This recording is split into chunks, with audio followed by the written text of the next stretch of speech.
Identity crisis. Come on now. Think about it. Think about it. Let me say this.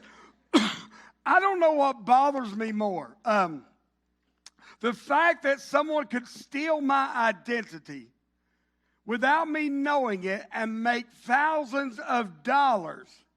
I don't know if that bothers me or the fact that I have my identity and I haven't been able to figure out how to make thousands of dollars with it yet. It's amazing somebody else could do it, but I can't. Hey, we're in week 5 of this series called Revival. The Hebrew word that we've really been drawing from for revival is this. And come on, I'm not going to ask you to say it with the Hebrew. In fact, Mariah was trying to help me say it, and it just sounded like I was trying to hawk up a loogie. And I said, I'm just sticking with the redneck way of saying this word. Bring that up for me, please. And if you've been here, say this with me. You ready? Hey, say it. Hiya. Hiya. Is that close, Mariah? I don't see her. Hiya. Hiya. Anyway, here's what it means. To live, to cause to live, to stir up or rekindle as a fire, to recover from a state of neglect, obscurity, or depression, to refresh with joy or hope. The middle of that definition is where I really want to lean in today. To recover from a state of neglect, obscurity, or depression. I believe the biggest problem our nation is facing right now, the biggest problem our communities, our schools, our children are facing right now. Here's the biggest problem, an identity problem. An identity. The more and more I see, the more and more I'm convinced that we have been fed so many lies. Lies about our sexuality, about our addictions, our health, our gender, our education, our weight, our looks. We've been fed so many lies that in the process, we've become to take those on as our identity. Not knowing they were lies, we've taken them on. And you may push back and say, well, Kelly, I know exactly who I am. And again, I say, no, you think that's who you are because of lies that have been spoken over you and into you that were so subtle that you believe them.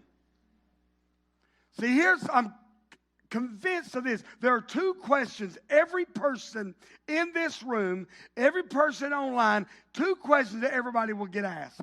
That first question is this: who are you? Jesus will ask that question, who are you? Now, if you were to ask me, Kelly, who are you? On a random day, I might say, well, I am Kelly, the husband to Denise. I am the father to April, Kennedy, Gunner, Sheridan, and Zion. I am the papa to Eliana, Ezra, Juno, Sonny, and Shepherd. I'm a pastor, a brother, a son, friend. But if I let my guard down for a moment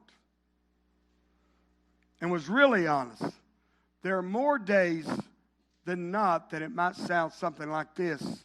I'm Kelly, insecure, ill-equipped, not qualified, a reject, a misfit. I'm lonely, broken, lost.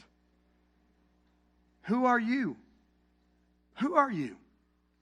The second question I believe Jesus is going to ask everybody in this room is this: who do you say that I am? Who do you say that I am? This question gets brought up in Matthew 16.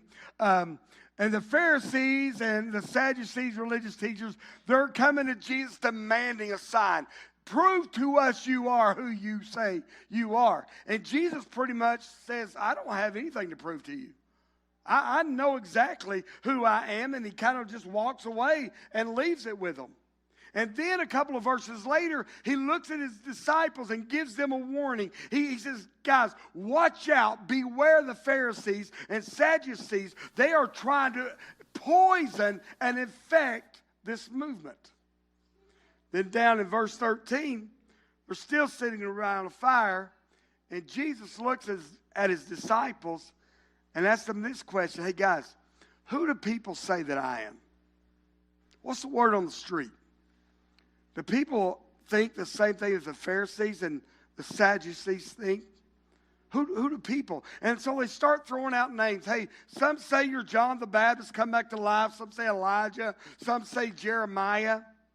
Jesus listens. And then he gets quiet and he looks at them. Okay, enough of that. Let me ask you this. Who do you say that I am? Because let me tell you, church, at the end of the day, what's important is not who somebody else thinks Jesus is. It's not who grandpa, grandma, mom, and dad, who they think Jesus is. It's not a matter, it doesn't matter at the end of the day whether somebody even thinks Jesus is real or not. What matters is, who do you say that he is? Who do you believe that he is? And here's my point, and I think this is what Jesus knew and was trying to get at, is this, if you're taking notes. Who I am flows out of knowing whose I am. Are you hearing me? Knowing whose I am will have an effect on everything I do, decisions that I make. And I believe there are those here today, you've forgotten who you really are, but also whose you really are. You've allowed other things to define you and give you your identity. You've allowed addiction to define you, a divorce to define you, a police record, an education. And you've allowed those things to give you your identity. And I believe today God wants to remind you who you are and whose you are. I honestly believe that this is the most important message I have preached so far, even this year. Not just in this series. Because I'm telling you, if we can get this, revival will come to your family and to you. See, what I do, how I live my life, it flows out of who I believe I am. Are you hearing me? And so I believe there are three weapons that the enemy uses against our identity, to attack our identity. And I believe, listen, as we go through these, I don't believe, I know these are going to hit 90% of us, myself included. The first weapon he uses, soul wounds. Soul wounds. Well, what are you talking about? Here's a great definition of what a soul wound is. It's a deep inner sense that there is a core part of you that is unlovable, unacceptable, and unwanted. It's a belief that there is part of you that just doesn't measure up. And that if people knew who you really were, if they could see past the mask, the facade, that they would walk away from you and reject you. Some of you, I can tell already, maybe I've got a soul wound. See, a soul wound is a hurt and a pain that you can't see it with the human eyes. The mind can't explain it, but you still feel it. You internalize it. You even memorize those wounds. And although soul wounds can be inflicted at any age of life, usually they get inflicted in childhood. See, rejection, not just rejection, let me say this, even perceived rejection. Perceived rejection, it's one of the greatest weapons used to inflict a soul wound on us. Rejection, perceived rejection, it can make you feel unwanted, unloved, unappreciated, abandoned, abused, mistreated. And they can be inflicted by a parent, a step-parent, a sibling, a teacher, a boss, a pastor, a friend. They can be inflicted by bullying, verbal, physically, abuse, sexual abuse. They can be inflicted.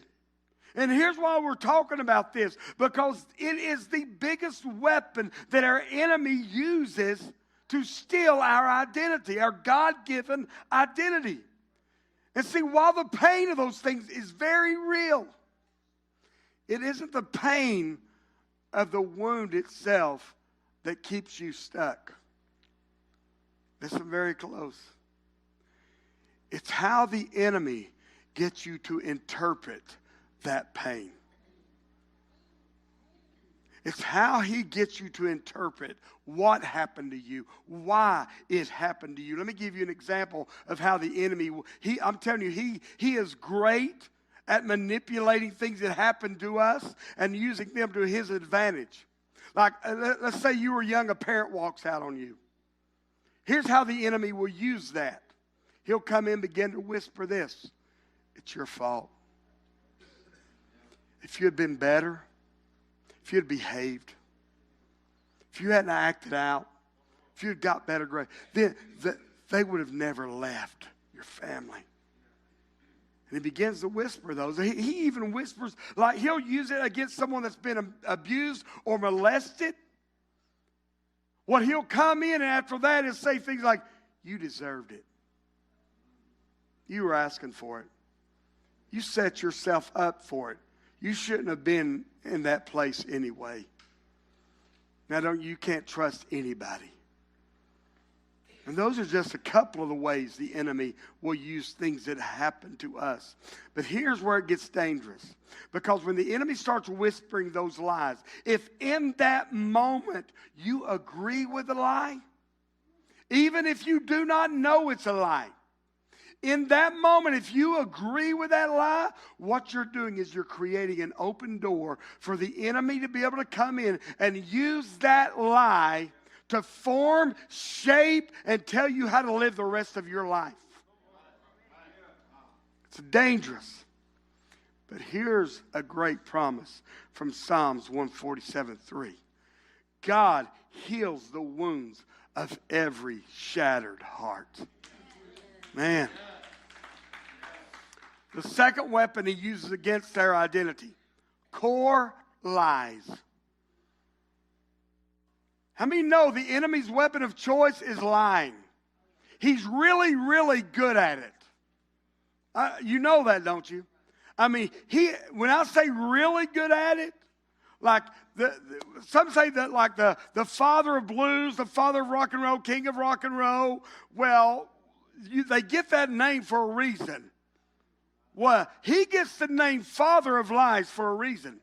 And when Jesus describes him, he doesn't pull any punches. Look at John 8:44.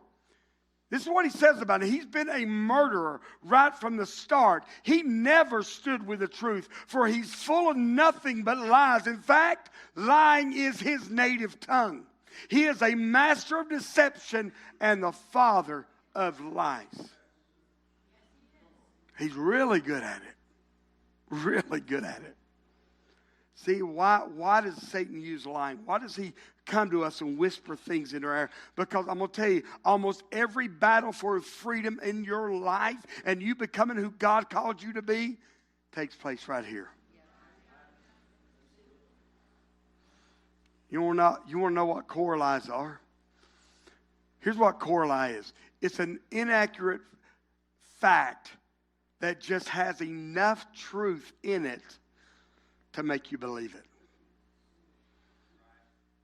Core lies are lies that attack and undermine who God says you are.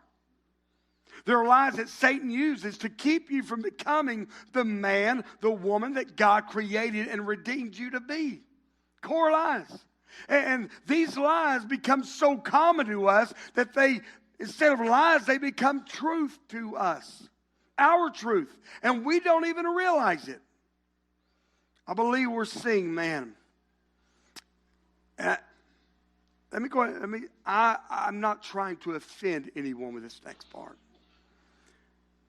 But I believe this. I believe we're seeing the enemy in a full, all-out assault right now on our children and in this generation with lies.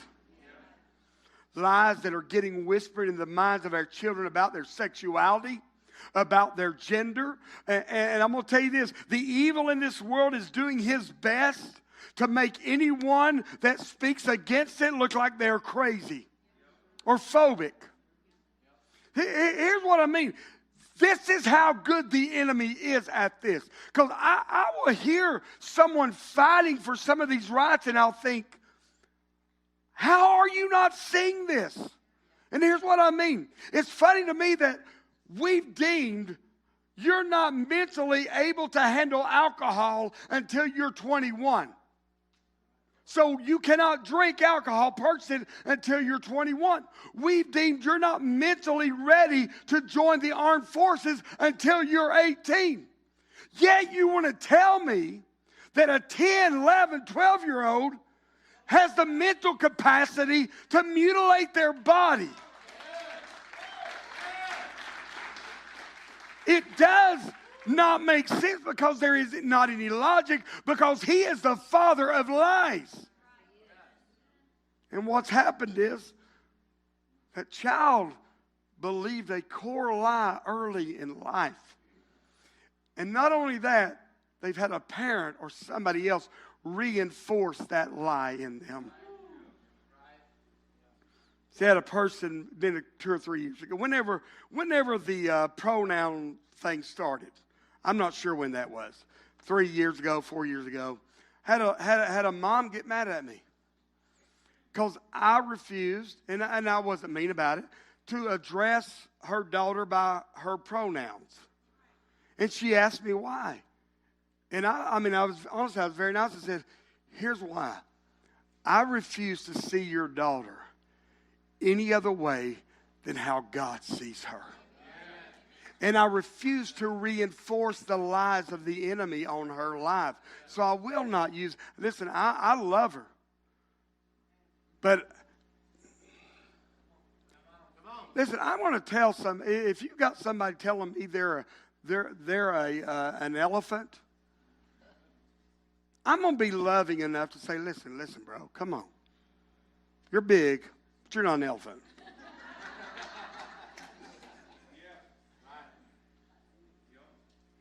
And I'm telling you, the enemy is working overtime.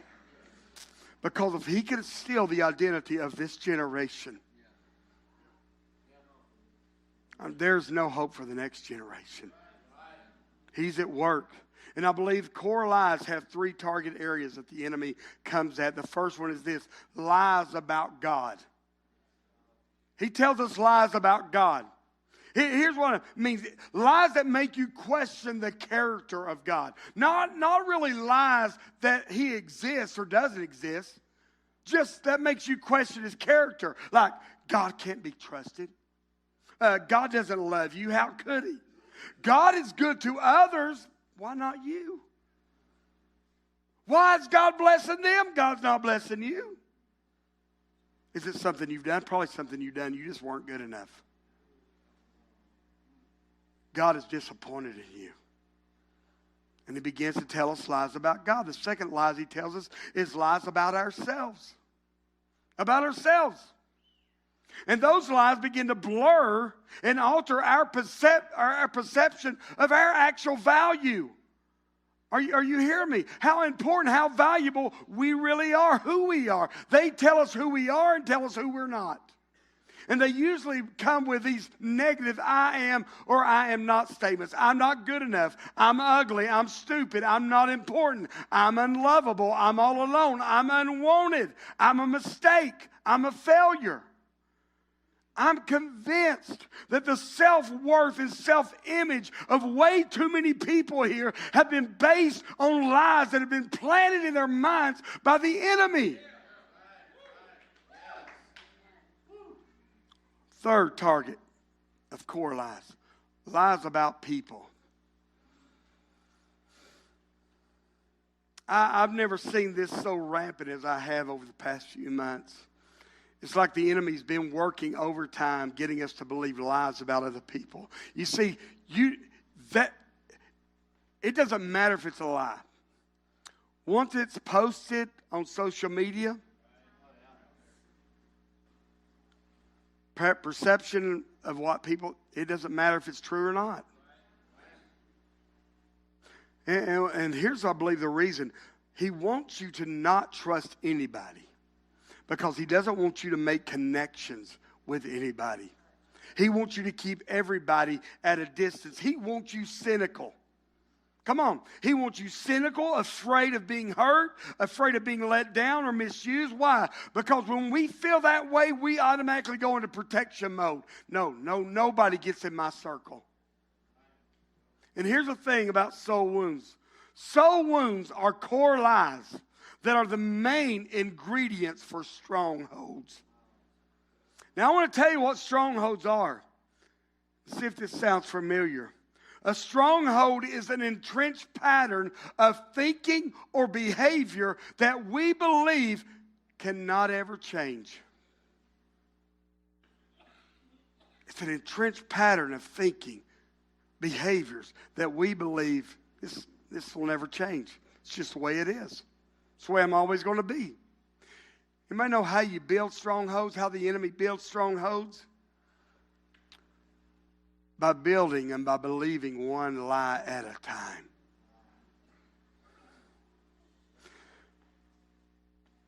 I pretty much had this message finished toward the end of the week. And Saturday, yesterday morning, I came in here. And I thought, man, I need to do my daily Bible reading. And so I opened up my Bible to our daily Bible reading that we're doing as a church. A lot of you are in that. And man, I began to read this story that I have read over and over again. And Holy Spirit began to speak to me in a different way about this story. I've preached this story. I've talked about this story several times. But God began to show me some different things as it relates to identity. The story's found in Judges chapter 6. Chapter 6 opens with something that gets said over and over. And if you're reading this plan with us, you hear it over and over, where it says this: the people of Israel did what was evil in the sight of the Lord. And then you hear it over and over, and you think, good Lord, will you ever learn? And then I think, Kelly, will you ever learn? Come on. And so God allows the Midianites to overpower them. Look what verse 2 says. The hand of Midian overpowered Israel, and because of Midian, the people of Israel made for themselves the dens that are in the mountains, in the caves, and the what? Strongholds. Because of their enemy, they found themselves living in strongholds. Israel repents, cries out to God, and God goes looking for an unlikely hero. And God sends an angel of the Lord to revive Gideon's God-given identity. See, this is not something new. It was in Gideon. It's just been buried deep. And so when the angel of the Lord, I love this because when the angel of the Lord speaks up, Gideon is threshing wheat in a wine press, and he's down there because the enemy's all around. He's trying to stay down there to keep it low where they won't come and steal the food, won't come and steal that. And this angel shows up, and here's what he says. The first words to Gideon: the Lord is with you, mighty warrior. I think Gideon's like, because Gideon responds to a question to God with a question, almost with a little attitude. Oh yeah, if God's with me, why are our enemies taking us over? If God's with us, why are we just hearing about the miracles in the past? Why are we not seeing them this day? Come on, can anybody relate? Anybody been there? Oh yeah, if God's for me. Come on. That's what I love about the Bible. It's just real, raw, and honest. Well, then after that, God says, hey, you're a mighty warrior. God is wanting to revive that God-given identity in you. And here is Gideon's response: how can I save Israel? My family is the weakest among our people, and I am the least in the family.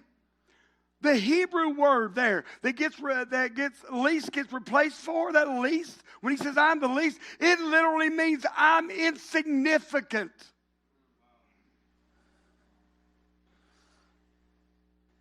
The angel said, mighty warrior, he said, you're going to save Israel. He says, do you know who my family is? My family is worthless. and I'm even worse than they are. Let me ask you, why did Gideon respond that way?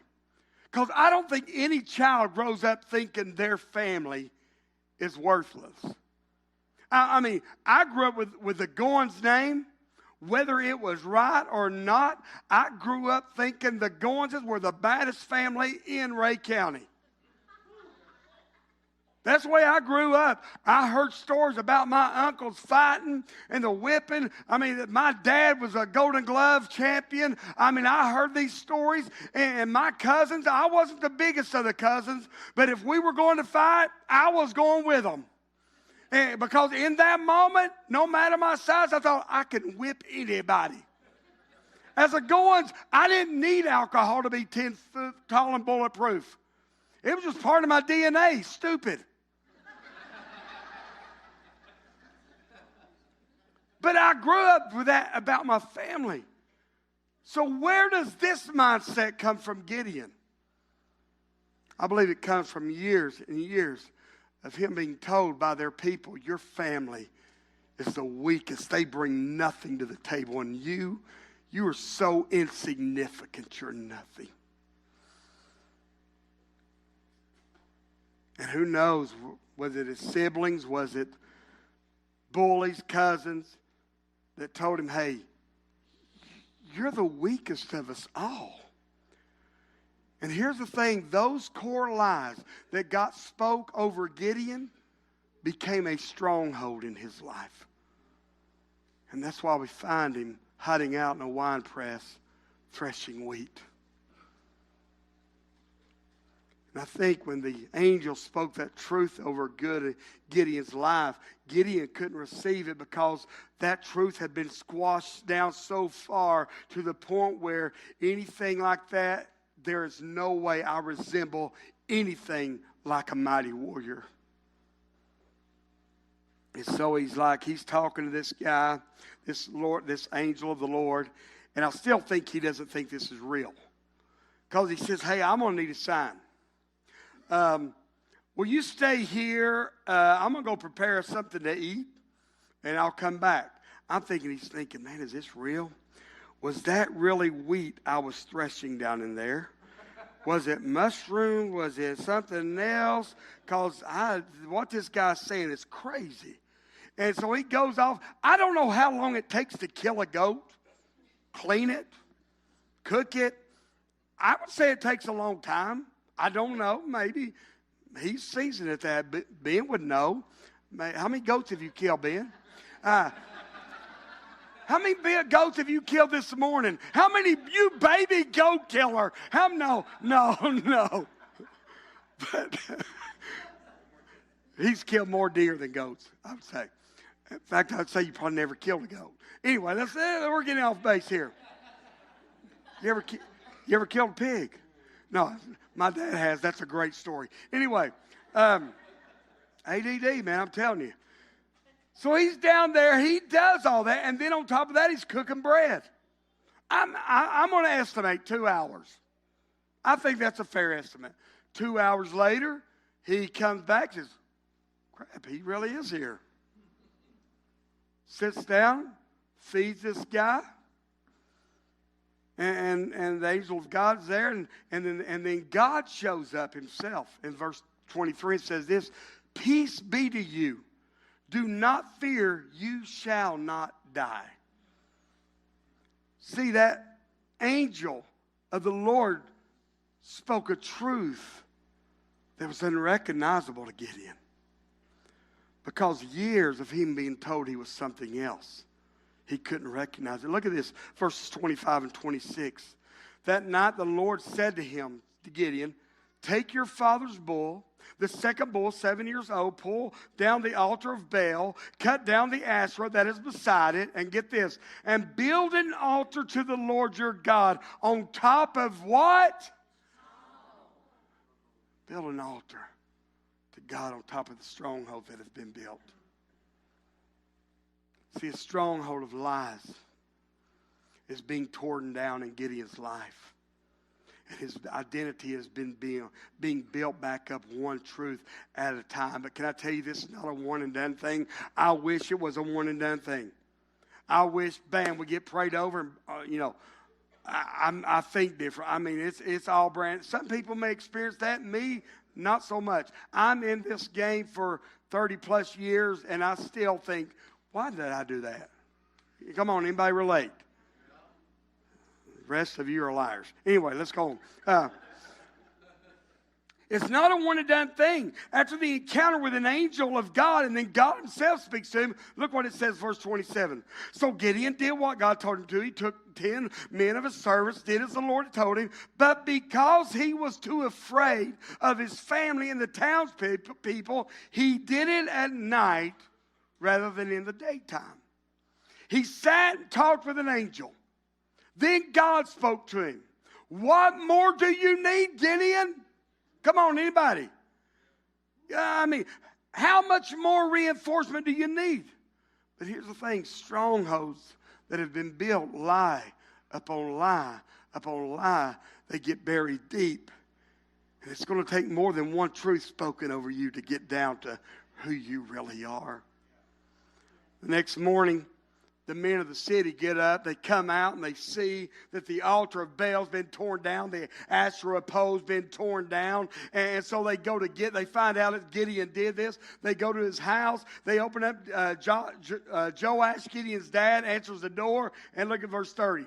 The people of the town demanded, Joash, bring out your son, he must die, because he has broken down Baal's altar and cut down the Asherah pole beside it.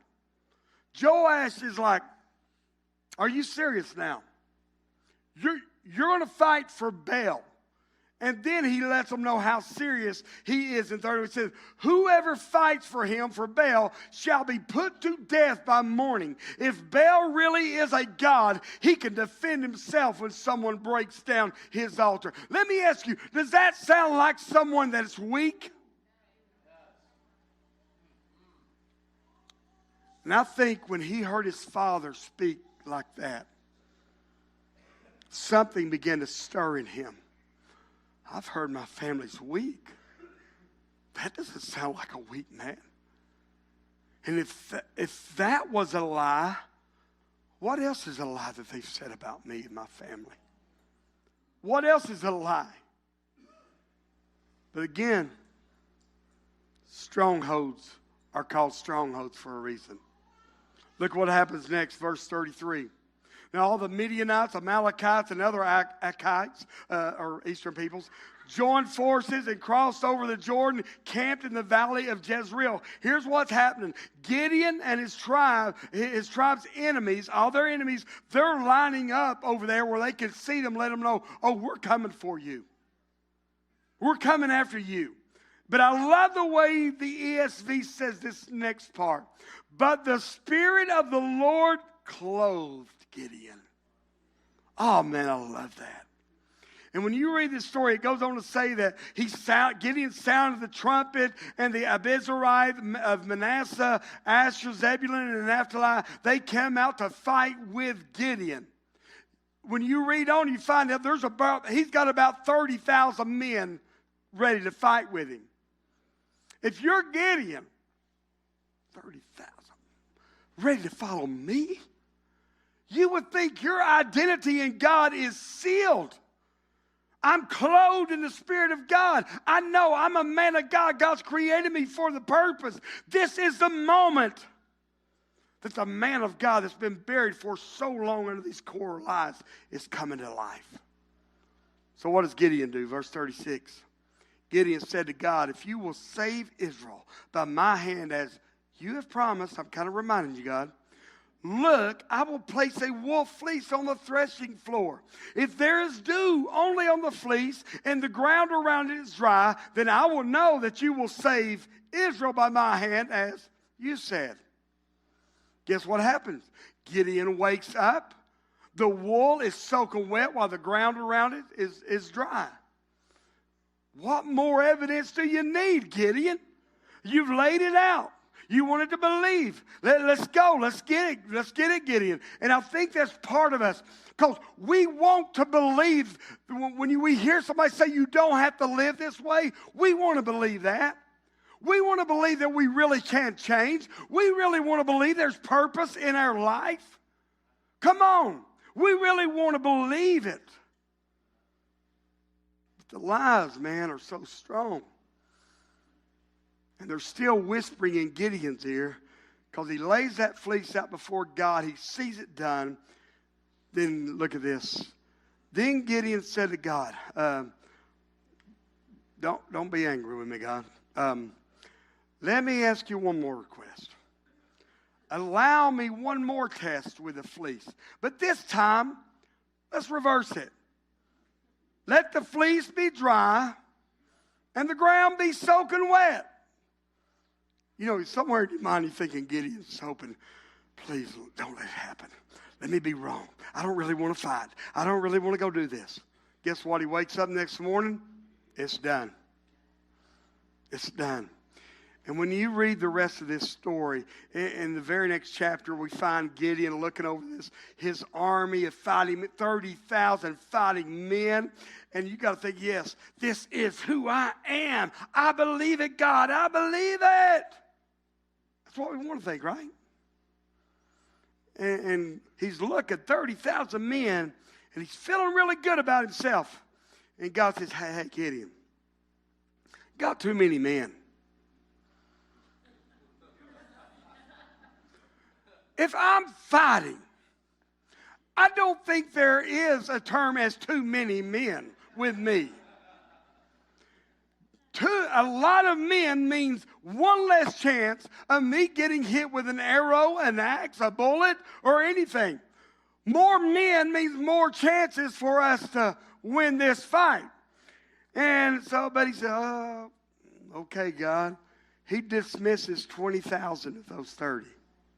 He's down to 10,000 men. And he's like, 10,000? God, if I'm honest, I'd rather have 30. And God says, well, let me tell you, you still got too many. What's God doing here? I believe, yes, God's wanting to show Gideon and these people that it's not them that they're doing, but I believe there's something deeper. I believe God is saying, man, you've had so many lies talked about you. Your real identity is buried so deep that I want to show you exactly who you are when you surrender to me. So they end up with 300 men. And God is at work laying truth upon truth in Gideon. And God was getting ready to speak another truth in Gideon. And again, I've read this, but man, for some reason, this just jumped out to me. Judges 7, verses 9. During that night, the Lord said to Gideon, get up, go down against the camp because I'm going to give it into your hands. I'm going to use you in a way, Gideon, that you never thought possible. You've been brought up thinking that you weren't built for anything great. I'm about to show you something different. But get this, God knows this. He says, but if you're afraid to attack, I want you to go down to the camp with your servant Purah, and I want you to listen to what they're saying. Casey, we'll get to that in a minute. Afterward, you're going to be encouraged to attack the camp. So he and Purah, what does that tell us? That he and Purah went. He's scared. God said, if you're afraid, take Purah with you. Take him with you. And he does. So he and Purah, his servant, went down to the outposts of the camp. The Midianites, the Amalekites, and all the other eastern peoples that settled in the valley, thick as locusts. That means there's a lot of people. And get this, their camels could no more be counted than the sand of the seashore. If I'm Gideon, I'm like, did you send me down here to encourage me or discourage me? I've got 300 men. Not even my best. And here, thousands upon thousands upon thousands. As Gideon arrived just as a man was telling a friend a dream he had. I had a dream, he was saying, a round loaf of barley bread came tumbling into the Midianite camp. It struck the tent with such force that the tent overturned and collapsed. At this moment, I feel like God leaned in and said, Gideon, all those years you were told you were worthless. You were insignificant. Listen to what the enemy is saying about you.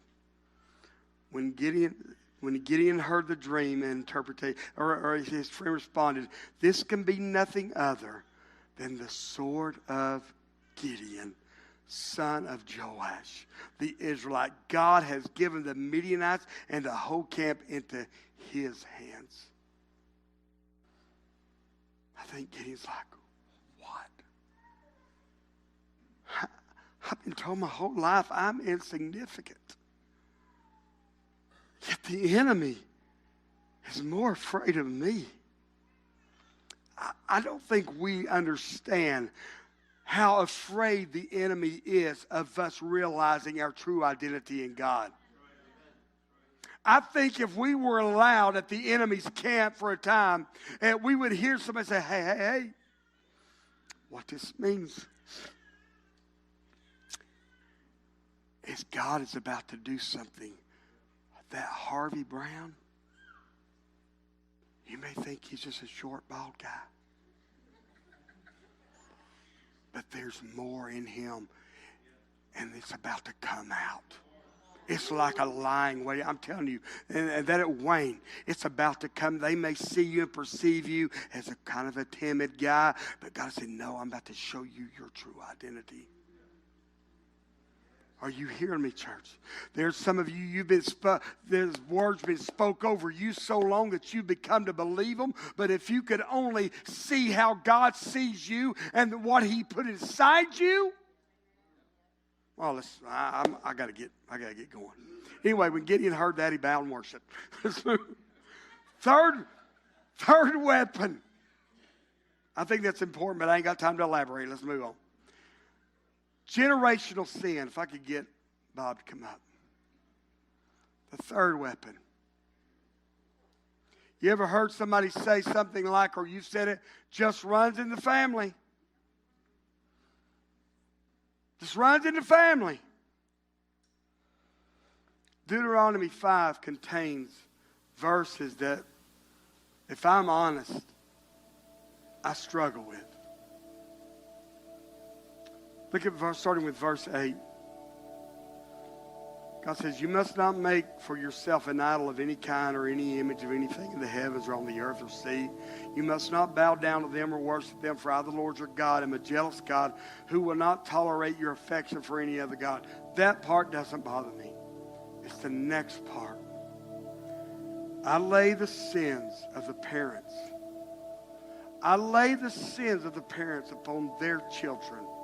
The entire family is affected. Even children in the third and fourth generations of those who reject me. This is a warning going on here. That what happens in one generation has a way of repeating itself in other generations. Let me make it clear. The decisions we are making right now, it's not just affecting us.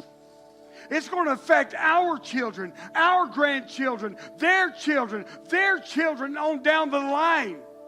It's not just affecting us. Things that don't get dealt with right now. Listen, things like addiction, dysfunction, obesity, sins, laziness, jumping from one job to another, jumping from one relationship to another. Those things, if they are not dealt with, they get passed down, and you watch your kids do the exact same thing you did.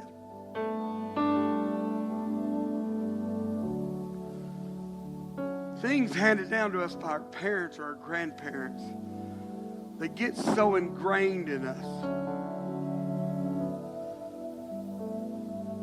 Give you an example, like children who grow up in homes where one of the parents, at least one of the person, has uncontrollable anger.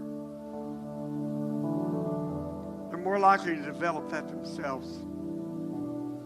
Children whose parents struggle with alcoholism or addictions seem to have this predisposition to also struggle with themselves.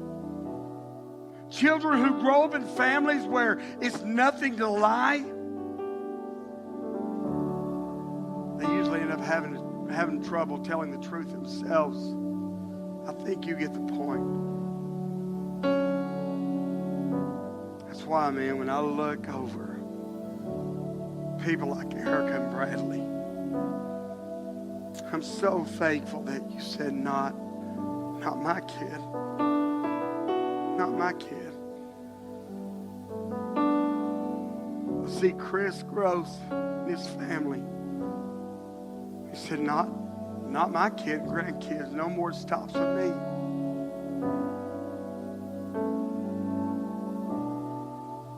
Somehow those things get ingrained in us. It's almost like dysfunction from her family has been hardwired into us. And it goes year on year after year, generation after generation, until someone finally makes the decision, no more. I'm breaking free. And there's some of you that need to make that decision today. You need to break free. And now I'm telling you, because if you don't, you're going to watch someone in your family line repeat the mistakes you made. I'm telling you, some of you, you're going to have to answer this question. Do I love my kid more than I love this sin? Do I love my marriage more than I love this cycle that I see myself in? See, it's not enough to try to keep it hidden or manageable. At some point, you're going to have to take a stand and say, the suffering, the shame, the guilt, the addiction, the brokenness, it stops here and it stops now. You've got to make that. And say, I know that passage seems fair, that the punishment would go down to the sin would go down to the third and fourth generation. But don't miss what he ends with, the promise he ends with, verse 10. But I lavish love to 1,000 generation. God may punish sin to the third and fourth, but the 9th, 10th, 1,000 generations, he is showing unfailing love. Let's go back to Gideon really quick. When you read the rest of the story about Gideon and the 300 men, it is incredible what they do. I mean, it is. What happened? What happened that enabled Gideon to go from hiding in a wine press to leading as a warrior? I mean, his identity changed so much to where a group of people that used to say, you are the weakest family, you are insignificant. It goes from that to this. Look at verse 22 of chapter 8. The Israelites said to Gideon, rule over us, be our king, you, your son, and your grandson. How does it go from insignificant to now king material, warrior material? And not just him. This is so important because it didn't say, Gideon, be our king. You, your son, your grandson. What Gideon did in regaining his identity began to shape his family from that point out. Man, I hope you're hearing me. A family that was called the weakest, now king material. Why? How? Because they allowed a stronghold to be broken off their life by applying one truth of God at a time. If you're stuck, you're in a pattern or cycle of addiction or sin or brokenness, and you've seen this dysfunction in your life, in your family, can I tell you, God wants to set you free. Don't believe the lie that this is just how family is. This is just the way it's supposed to be, or this is just who you are. Don't believe that lie. Don't allow that core lie to attach itself to you. And some of you, it's already attached, but today God wants to rip it from you. So how do I revive that identity? Can I tell you the truth? It has nothing to do with you doing more or trying harder. It has more to do with about receiving what Jesus has already done. Martin Luther called this the Great Exchange. And he said this, on the cross, Jesus exchanged his perfection for our imperfection, his obedience for our disobedience, his strength for our weakness, his intimacy with the Father for our distance from God the Father, his blessing for our curse, his righteousness for our sin, his wholeness for our brokenness, and his life for our death. So it's not about doing more, it's about receiving what Jesus has already done. You need to hear this. On the cross, where it says Jesus took our sin, that was our identity. On the cross, Jesus took our identity as sinner, as broken, as gay, lesbian, trans, addict, divorcee, abandoned, depressed, angry, victim. On the cross, he took our identity and gave us his. But Kelly, I want to believe it, but you don't know where I've been. You don't know what I've done. I love this promise in Isaiah 43, 18, 19. Verse 18 says this, forget about what's happened. Don't keep going over old history. How about we close the books on 2022 and 2023 up to this point? We close the books on that. How about we close the books on the past decade of your life? Close the books on the pain, the hurt, the things you've been through. How about we close the books on those things, the trauma? Because here's what I know. God is more interested in your future than he is in your past.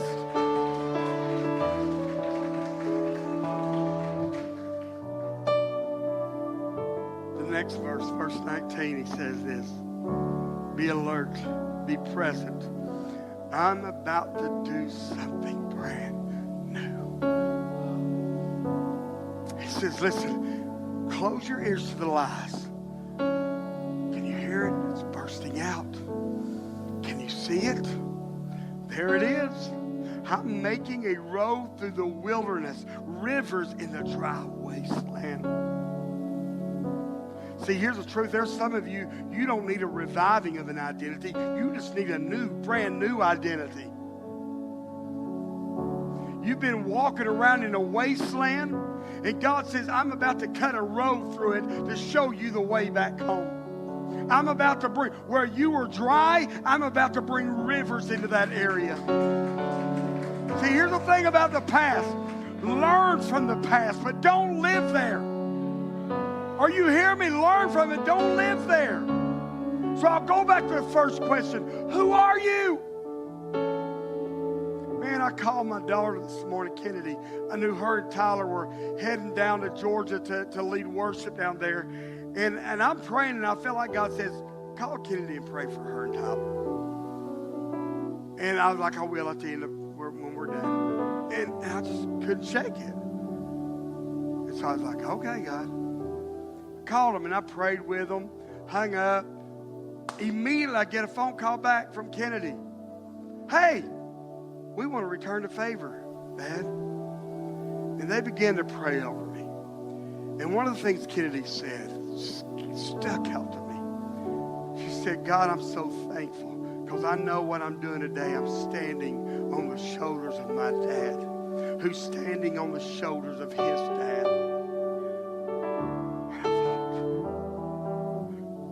This is leaving a legacy for our kids to stand on their shoulders out of the dysfunction that we were in at one time.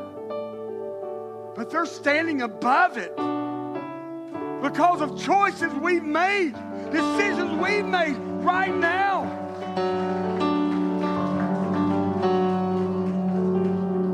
And I'm closing. If I get Sheridan to come on up, wherever she's at.